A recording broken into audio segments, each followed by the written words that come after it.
advertising agency in the country with billings of nearly $3 billion. I think reading his bio, Jordan gets more done before 6:30 in the morning than I do all day, I think. And you'll see that his energy and the level of discipline that he brings to his work has made him wildly successful. So please put your hands together for Jordan Zimmerman.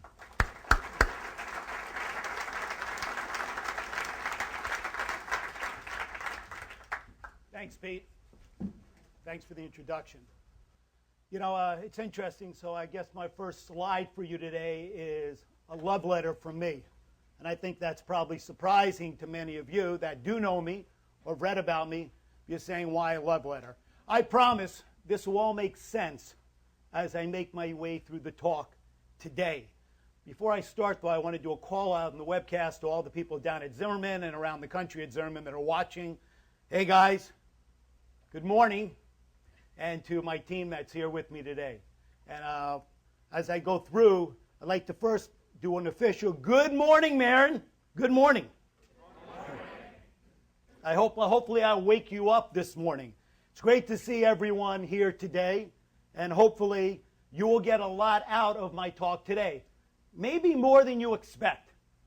Our business model at Zimmerman has been very different than the typical business model in the industry. That's the reason why in the short 28 years we've built the agency that we've built.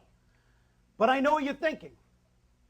Those of you that have read about me or know me think I'm here to stir the shit up. Or I'm here to be controversial. Or I'm here because everyone says he's the industry's bad boy. But all that can't be farther from the truth. Why I'm really here is for one reason only.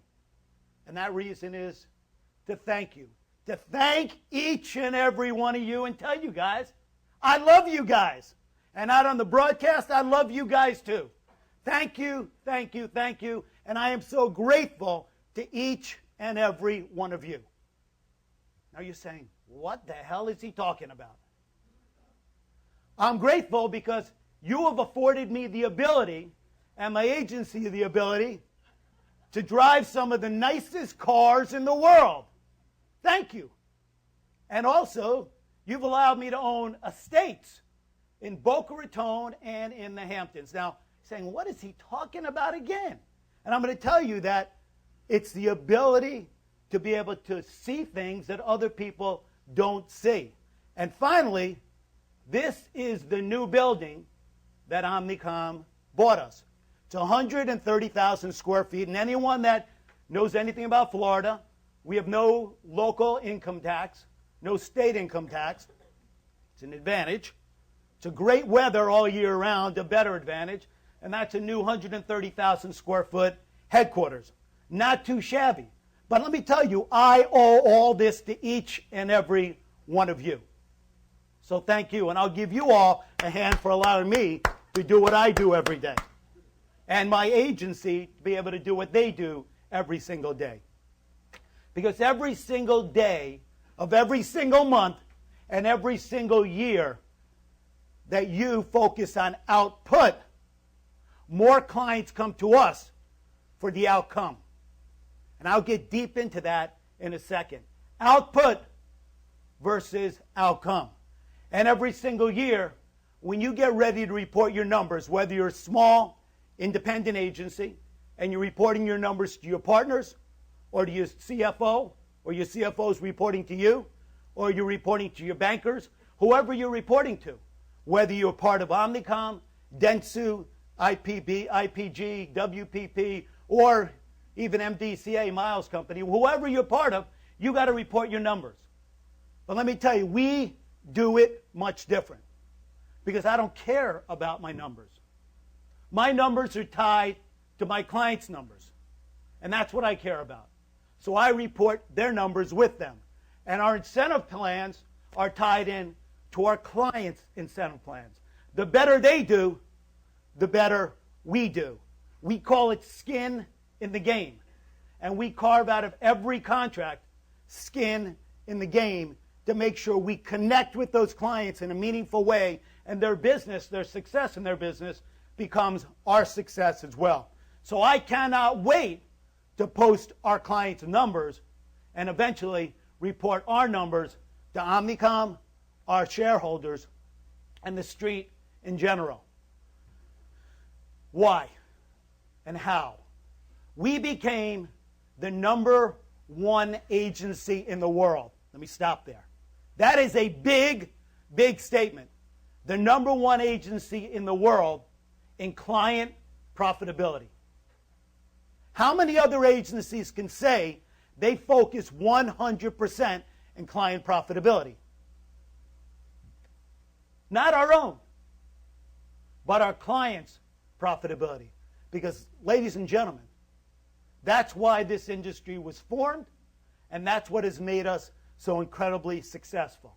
That is the big difference between me and our industry. So many of you that have watched from afar and say, how the hell are they doing what they're doing? You're going to hear it first and foremost, and I never wanted to talk about it before, but we've gotten so big that I believe that our industry is in for a dynamic change. And from 08 through 12, we've had incredible, incredible growth.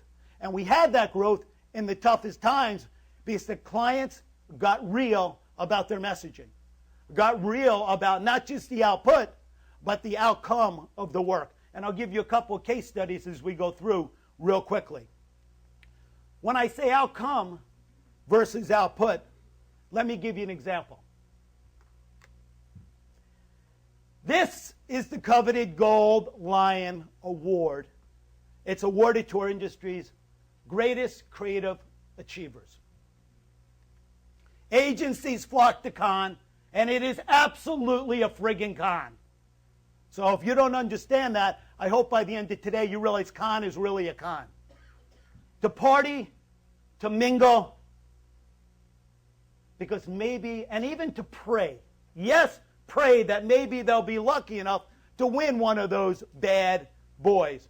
And when agencies do win, they celebrate like there's no tomorrow. They celebrate like they're rock stars. I heard a story about Alice Bodesky that was there that actually thought he was Johnny Depp. And I'm like, I just don't get it. That's not how we built our agency. And in fact, it's not who we are. If our clients happen to win an award for creativity, it's only after the fact that their campaign was knocking the doors in, was ringing the register, was extending comp sales and transactions, was expanding their basket size. That is what our agency is all about and why we've had this crazy success.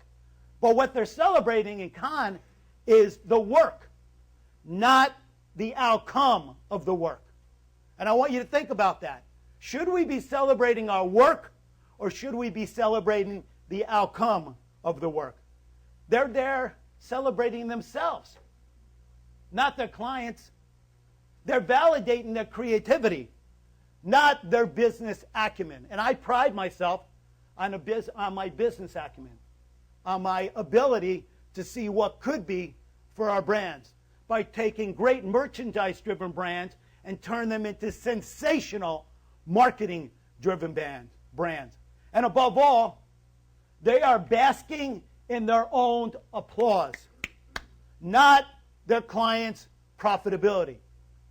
Which begs the question that I want to ask each of you. What do you really think your clients care about? Do they care about us winning an award over their good business? Or do they care about us winning at business first, and then if we happen to win an award?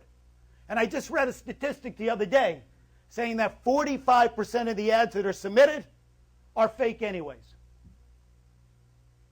Who are we kidding? Are we kidding ourselves? We have to look in the mirror every day and realize who we really are. So I ask you all, why did we get into this industry? I know I got into this industry because I grew up in a very middle-class neighborhood in New Jersey, and I wanted to be nothing like any of the people that lived there. Why? Because they hated what they did for a living, they didn't have passion, and they went to work every day just to collect a paycheck.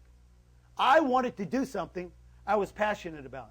I wanted to do something that was fulfilling every single day. And I think that's what many of you got into the industry for, but we get sucked in and we get pointed in the wrong direction. So I want to take a second, because this is my trophy case in my office. Take a good look. There's no lions, Cleos, one shows, pencils. Want me to keep going? But while my bookshelf is empty, my computer is loaded, and so is my desk. What's it loaded with? Daily sales reports. Many of you got into the business because you hated mathematics. Advertising used to be a science of the arts. It's now a science of metrics. And every day I'm looking at those reports and I'm analyzing my clients' comp sales. Yes, every day I'm looking at comp sales the same time last year, the same day last year, hour by hour by hour. I look at their traffic in their stores. I look at their transactions. We look at their basket size. Let me tell you, we dissect their business every single day, and we know where we're going every single day with that business. And we are adjusting on the fly. My reward is just that, their success. My reward is not an award, a gold statue. It's the monthly profit and loss statement for my client, because every single month, that P&L is 1 year. Either you make money or you lose money. Bottom line. And I want to be held accountable for that. Our client Nissan last month, under our new leadership, Jose, was up 23% last month. I talked to him and text with him every single day, 3, 4, 5 times a day, connecting about where are we evolutionizing our brand and where are we taking it. That is the connection you have to make. And I'm going to talk a little about the CMO connection at the client level as compared to the CEO connection at the client level as well. It all translates, though, to our clients' balance sheets. That is the goal. Now, I put up USA Today because every year they publish a poll right after Super Bowl. Think about it. They wanted you to measure the most popular Super Bowl ads. These are the ads everyone, probably you too, are talking about. The funny ones, the entertaining ones, the ones with celebrity and special effects, the singing dogs, the dancing cats, and even the friggin' talking frogs. All of the big hits. They're great entertaining ads, but I don't know if they sell shit. But they're entertaining as hell. So I got to thank you all for caring about that, because I don't. I care about ads that drive transactions. I care about ads that actually steal share. I care about ads that give the consumer a better reason to buy than price. I care about ads that ultimately drive our brand to incredible success beyond the client's expectations. Because while you're focusing on entertainment and fun, I've got client stakeholders every single day that are patting us on the back, calling us and thanking us, and saying, I don't give a damn if anyone sees my ad in a football game that doesn't do anything. I care if they do something and it drives a transaction. That is my goal. So this past year, we said, let's create our own super poll. One that measured purchase intent. Ha ha! What a surprise. Not popularity. Purchase intent. Not likability. Purchase intent. What a surprise. Now let me tell you about the outpouring response and who liked it and who didn't like it. The people that liked it were our clients and potential clients that rang our phones off the hook. And many of your clients said, we love it. I'd love to know what the purchase intent of the spot really is. You know where we got our biggest thumbs down from all of you. Our industry. And to me, it was shocking. Don't we want our work to work? So, while we're talking about Super Bowl, let me talk about a client that's been a client for over 13 years. Let me tell you a story about an ad that many of you would not admit doing, but I love. It's an ad we did last year for Papa John. He is a trip, an absolute trip. But before I do, let me tell you a little about Better Ingredients, Better Pizza. It's the slogan that all of us know in the pizza industry. Better ingredients, better pizza, Papa John's. In fact, so much so that this year we became the #1 brand associated with the NFL from their avid fans, beating Gatorade out after 6 long years, beating out every brand that's associated with the NFL, including Anheuser-Busch, including Visa, MasterCard, American Express. Many of you know the other brands that are there, but beat them out. Anybody know the tagline to Domino's or Pizza Hut, which are double and triple our size? Not as easily as we know better ingredients, better pizza, Papa John. Now, our job was to activate that brand, just like all of your jobs are to activate your brand. Our job, how do you activate better ingredients, better pizza? We had to figure out a way to shoot pizza to make the pizza come alive. It had to smoke. It had to bubble. It had to move. And it had to activate the line, better ingredients, better pizza. We got there, their market share was 1.6. Among the big three today, it's over 8%. We got there, the stock price was a measly $12.60. It went to 70, split, and it's back up to 65. You want some stock tips? Just follow our clients. I bought AutoNation at $4.60. It's $45. Okay, I buy my own stocks because, shoot, if I don't believe in my clients, I got to believe in myself as well, that we could help drive and differentiate their business. Isn't that what it's all about? Driving shareholder value? Or what's more of a commitment than becoming a shareholder of your own clients? We have gotten results for every single client, every single day of every single year, just like we did here. Now, I want to take a second to show you coin toss. This ad will never be on any creative director's reel. Who cares? It will never make it to Cannes. Who cares again? When I show you the results, you're going to say, holy shit. It will never be on an art director's reel trying to get into the Advertising Hall of Fame. And most of you, in fact, maybe all of you, would never consider putting on your agency reel. I do, because I love to tell the story to potential clients, because they say, do that for me. Can you do it for me? So based on data, because we use metrics and data as our friend. So based on data, we know that rewards programs drive more loyalty and higher ticket and more future business. We knew that. They tend to spend more money. So we wanted to expand our Papa Rewards program. So the goal was clear. How do we grow it, and how do we grow it quickly? So it sounds pretty simple that we want to steal the coin toss from Super Bowl, but we can't afford to advertise in Super Bowl. Why? Because we're outspent by the competition 3-1. Now, the challenges you all have most of the time are when you're outspent, what do? You outmarket. You outsmart. You go to the market in a different way than you've ever gone to it before. So we bought what? The AFC and NFC playoff games.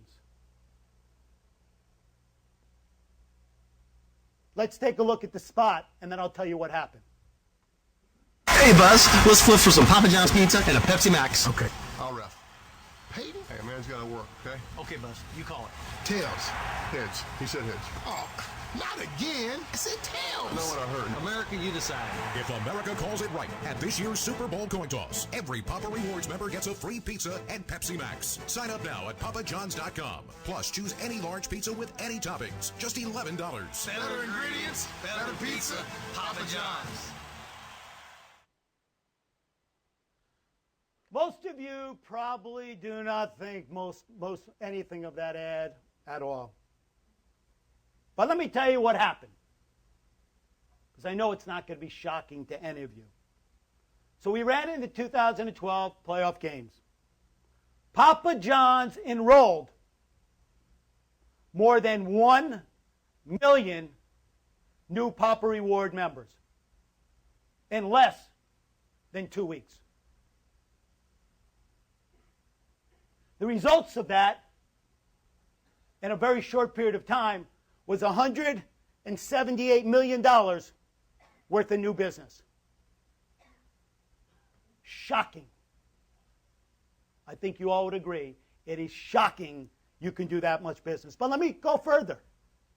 We report our numbers in May on our analyst call, and our stock goes up 20% in one day.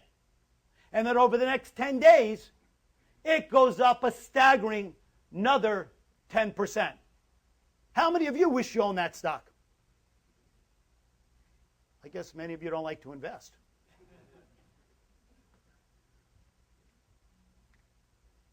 Incredible success. So let me ask you again, is that why we got into this business? Did we get into this business to make our clients' businesses our businesses? Did we get into this business to ignite their brands and connect to the insights and the soul of the consumer?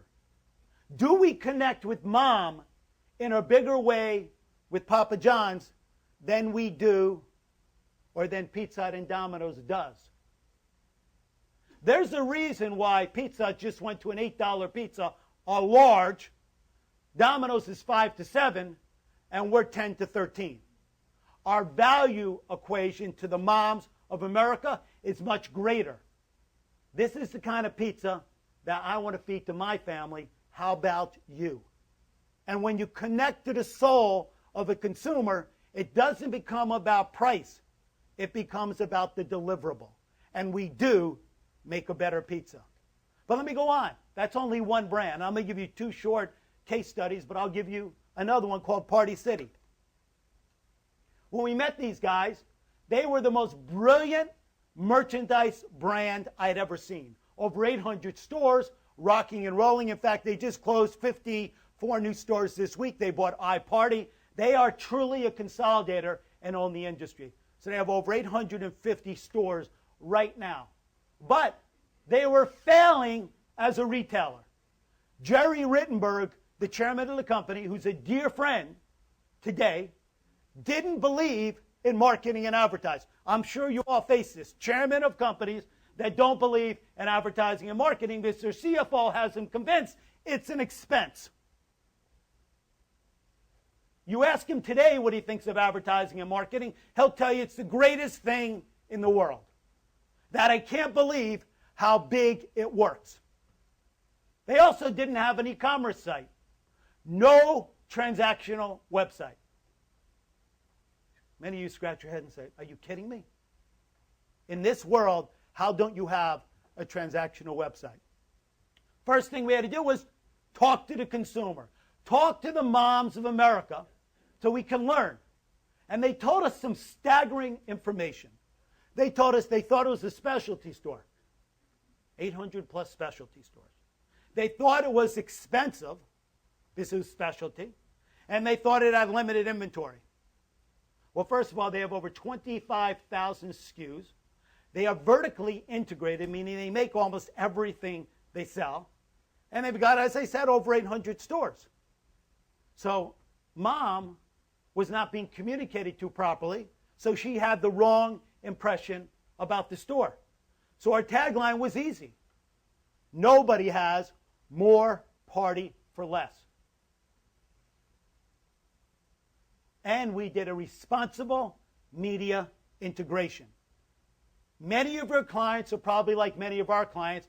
They were stuck on circulars. The heroin of the industry.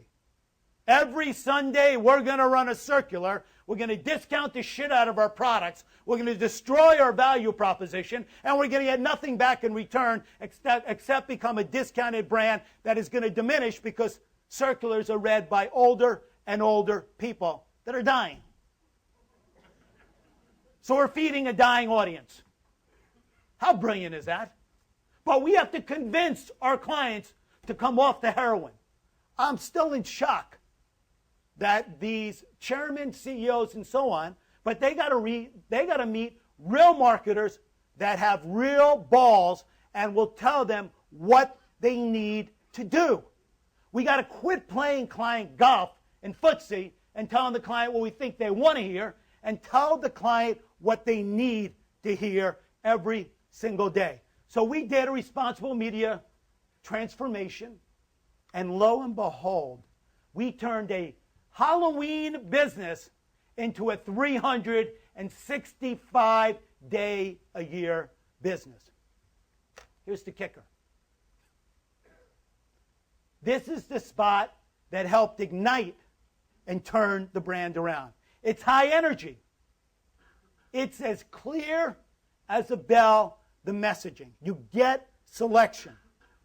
And most importantly, it drives people to our stores and drove people to our transactional website.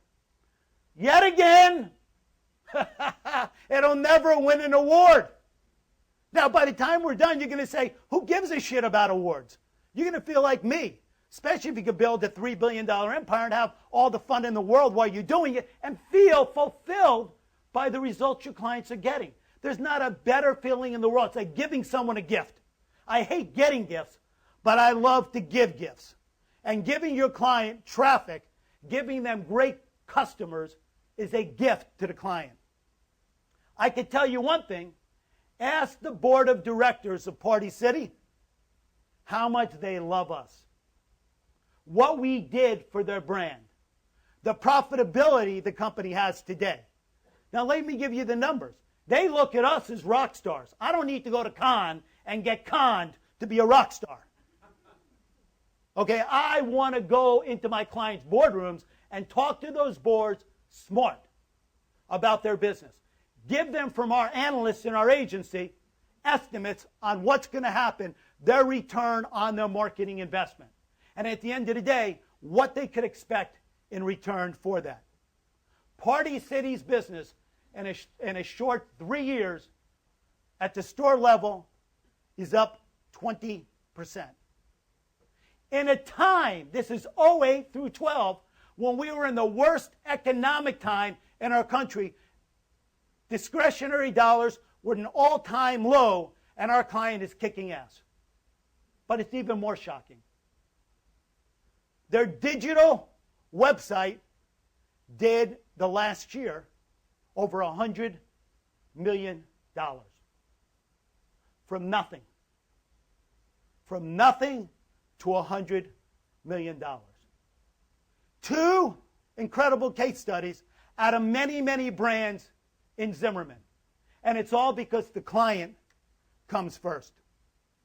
When life calls for a party, let's go! Party City brings it to life.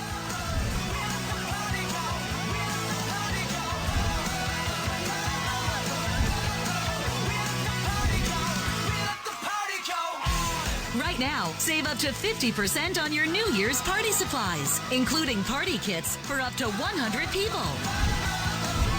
Party City. Nobody has more New Year's for less. I want to tell you, whether we like it, like I say in boardrooms, whether you like it or not, it works. And the bottom line is, we are in the business of work that works.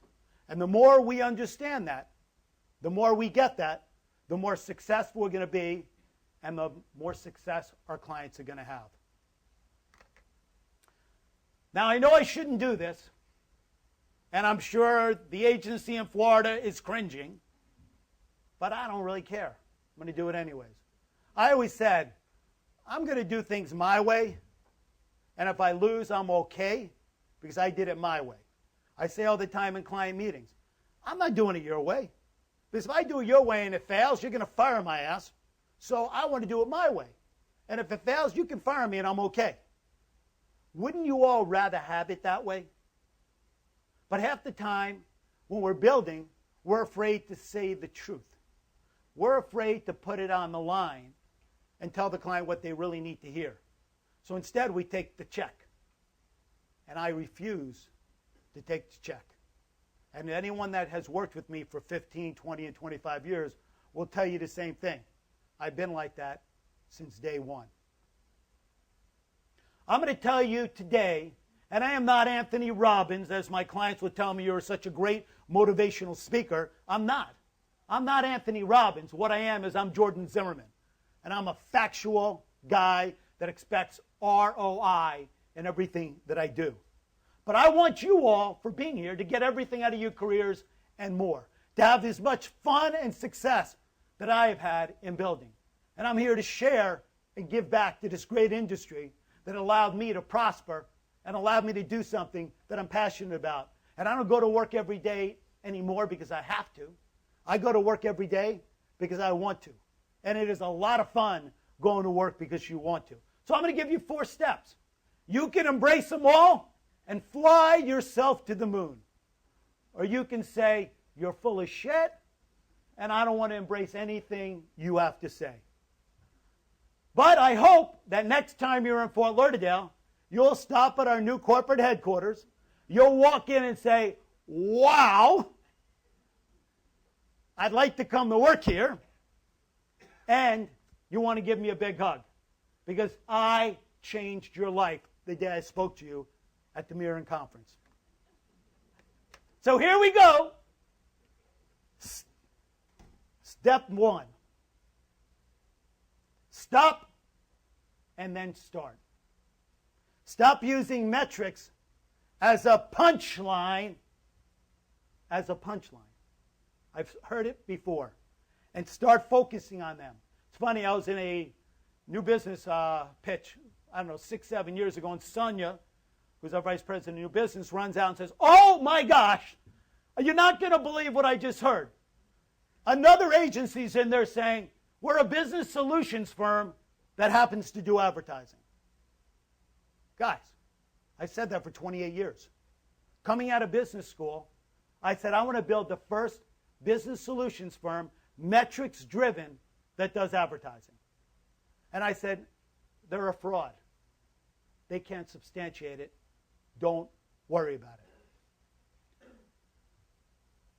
Stop thinking about your business and start focusing on your client's bottom line. Stop talking about ads and start focusing on KPIs, key performance indicators, comps, basket size, conversions. Focus on spreadsheets, not layouts and storyboards. Any one of us can do a layout or a storyboard. Not all of us can put together spreadsheets and business metrics and ROMIs and everything else. Stop thinking about the CMO as your best friend. Who are you kidding? Most CMOs that are our clients are there for less than 2 years. Do you really want to align yourself with somebody that's going to be gone in 2 years? I want to align myself with the chairman of the company, with the president of the company, with the CEO. And they all want to align with us, believe it or not, because advertising is usually the second biggest expense on their P&L. Second biggest expense. We're just afraid to deal that high up. We can hide better at the bottom. The problem is, when that CMO gets fired, usually the agency goes too. See, I could give you accounts that we've had CMO after CMO after CMO after CMO. We thrive. And we're still here today. So that's point number 1. Point number 2. This is Zimmerman's mission. and I want you to watch it or listen. Relentlessly pursue the client's goal, but never rest in the glory. It's not about our goals. Did you hear me? It's not about Zimmerman's goals. It has never been. It's always been about the client's goals. About the goals, their objectives, short-term, long-term, the brand positioning, the brand activation. And what's more important to them is their cash flow. What's more important to them is their stakeholder value, their margin, their revenue, and most importantly, their profitability. Get that straight today. The more profitable the client becomes, the more ingratiated in that brand you will become. You'll become part of the client's family. And it'll take an awful lot to extradite you out of that family. 2, actually know who your stakeholders are. Who are they? They're not the award show judges. They're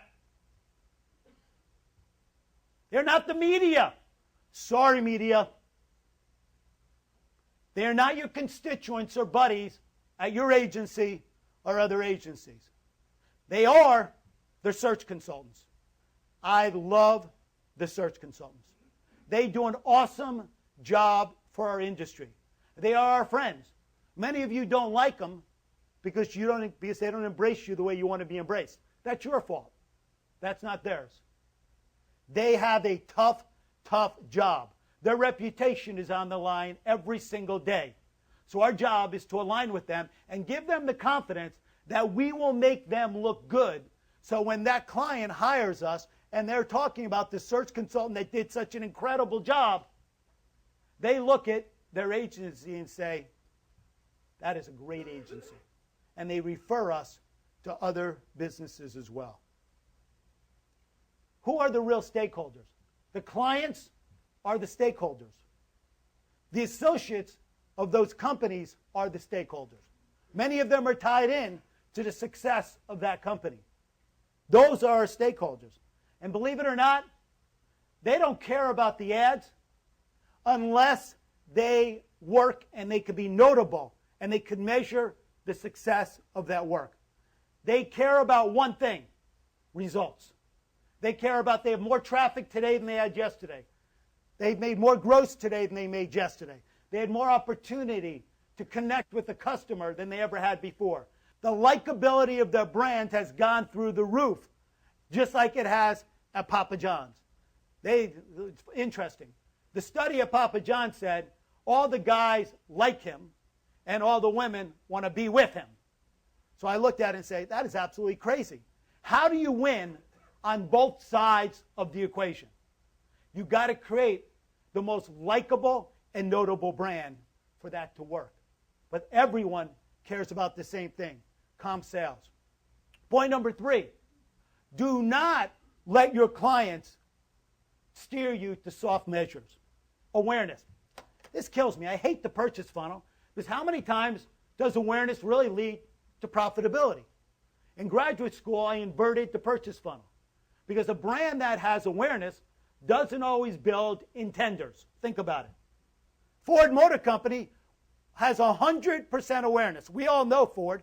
Aided, unaided, everyone knows it. But all of us do not want a Ford.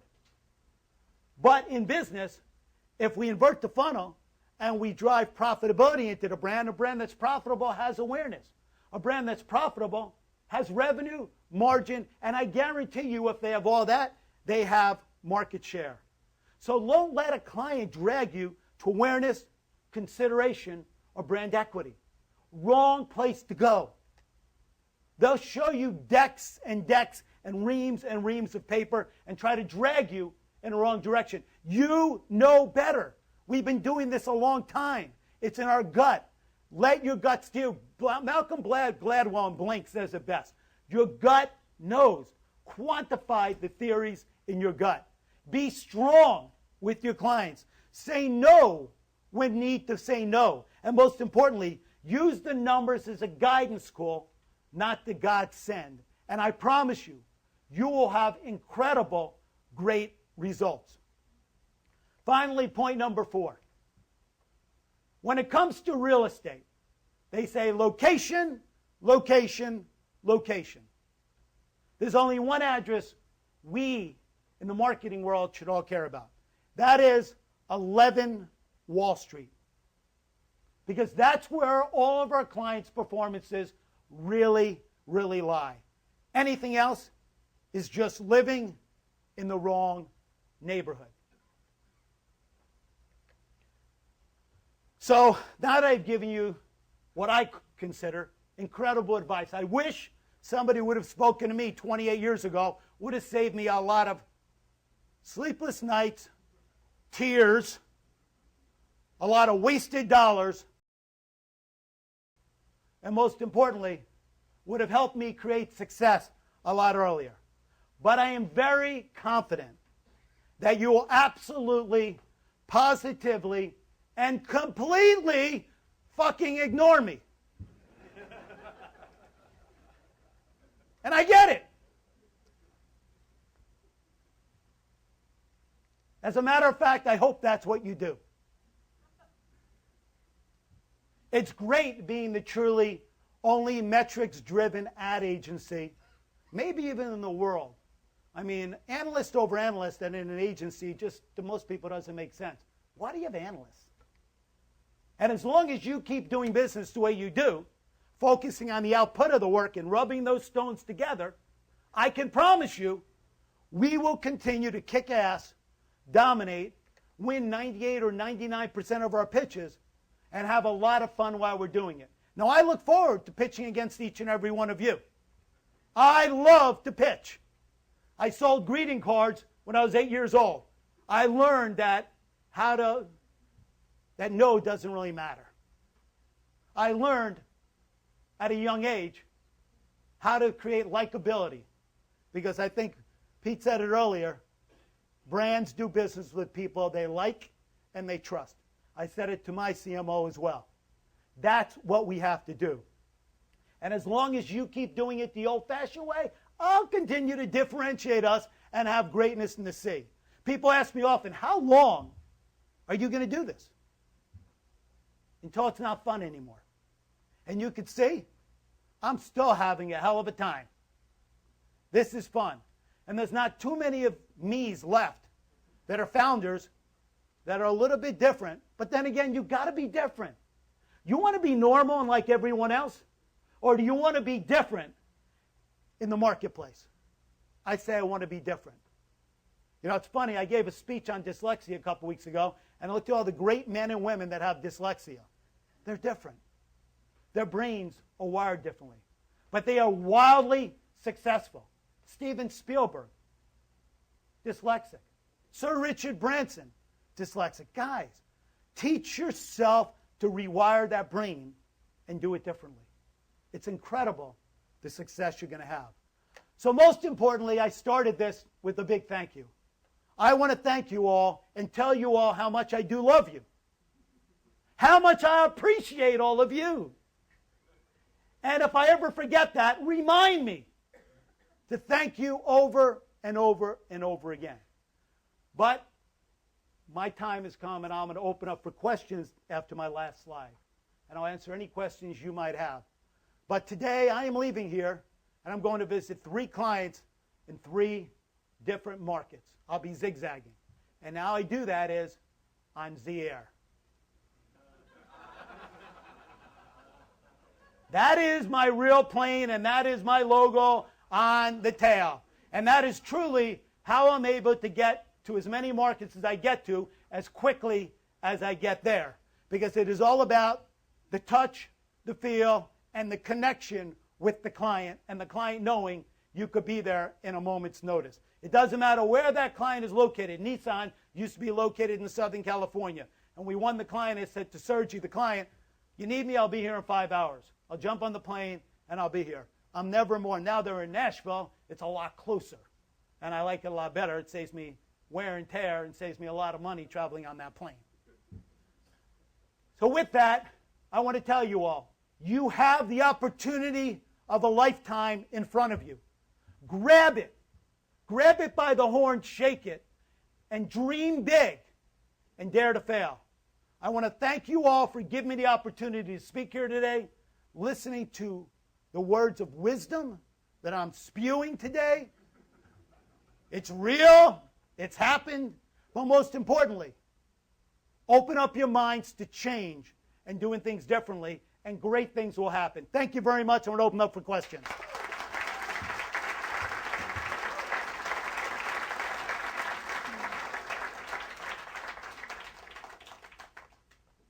Yes. You shared your business model. Can you share any insight into your talent model, how that differentiates and how it works today? You know, it's very interesting. Your name is? Chris asked the question, I've shared our business model, but what about our talent model? How do we differentiate? You know, it's really interesting because we have a test within Zimmerman. It takes about 2 minutes. And all of our directors have done this test, so we try to emulate the skill sets those directors have in the people that work within those departments. And it's a proprietary test that we developed because we're tired of hiring the wrong people, as many of you do. People can interview really well, but what happens, they don't have the work ethic behind the interview. And I believe that, you got to have the work ethic and the care. I always say to the people that work for me, if it was your family's money, would you spend it that way? And when they think about it, they usually say no. And I said, then go back to work. And that's what permeates. I also believe the speed of the ship is the speed of the captain. And I've got to set the example every single day in Zimmerman that I'm still here working every day. I see a guy from Deutsche over there. I know that Donnie Deutsche doesn't work every day. Okay? He's too busy doing television. So, okay, I'm not, look, and I make special appearances on TV, but I work every single day. Okay, and that's what our clients pay us for. They pay me for my brain. They pay me for my vision and skill set. So, very good question. Yes, ma'am. Clearly, with your track record, this isn't difficult anymore. But how did you get access to the data you build your success on at the beginning? Good question again. I mean, smart. In the beginning, it really wasn't about the data. It was really about the kind of brands that we thought we could represent really well in the sectors that we did. One of the first things we did was, in the 80s, we did a lot of local. We did Sunbank of Florida, Peaches Records and Tapes before Steve Jobs put all the record chains out of business. Brilliance, a dyslexic. And what I did was I looked at what sectors we wanted to go into. The first sector we went into was automotive. I believe that, like Frank Sinatra, if you make it in automotive, you can make it anywhere. And we took that local store marketing initiative and we applied it to every sector we're in, whether Office Depot, which is one of our clients with Depot Time, or it happens to be Papa John's with local activation there, or Lennar Homes with being able to activate within communities itself, whatever it is. But connecting with that brand in a very unique way, okay, that the chairman, the president, or any way I could break that door down, we got in the door. The hardest part of building a small agency is to be able to build that relationship at a one-on-one level with somebody in the upper echelon of the brand itself. And I think if you're able to do that, once you have success, you build your case study off of that. You can then sell off of that case study and have wild success everywhere. I think the first thing we have to do is believe we can. Once we believe we can, magic can happen. Yes. We'll get you, Mike. A couple questions on the performance-based approach. So first, from a client perspective, are all your clients on a performance-based compensation model? And then two, when you think about your talent model internally, given you're so performance-driven, do you have any unique ways that you incent your talent beyond doing great work? Do you have, client stock portfolio that obviously you're active in investing in your clients? Do you give your employees that opportunity? So just curious about the financial approach. Give me the first half of that question again one more time. So the first one was, are you on performance-based compensation with all your clients? Okay. Yes, we are on performance-based. I wouldn't want a client that wasn't a performance-based incentive. I want to be tied in. A lot of times when you're not performance-based and you're not treated as a partner, I hate the word vendor. I'm not a vendor. I'm your second biggest expense on your P&L, so treat me like that. Treat me like a partner. And I'm willing to put skin in the game, hard dollars at risk, but I want a return on those hard dollars. So if I put $2 million at risk, I want an opportunity to make $4, $5, or $6 million back if we hit our numbers. Now, if a client isn't willing to do that, it's the wrong relationship. And we walk away from a lot more opportunities than we pitch or that we win, because we can't, even when we win a pitch and we can negotiate a good comp model, it doesn't work. I also encourage all of our employees to invest in our clients.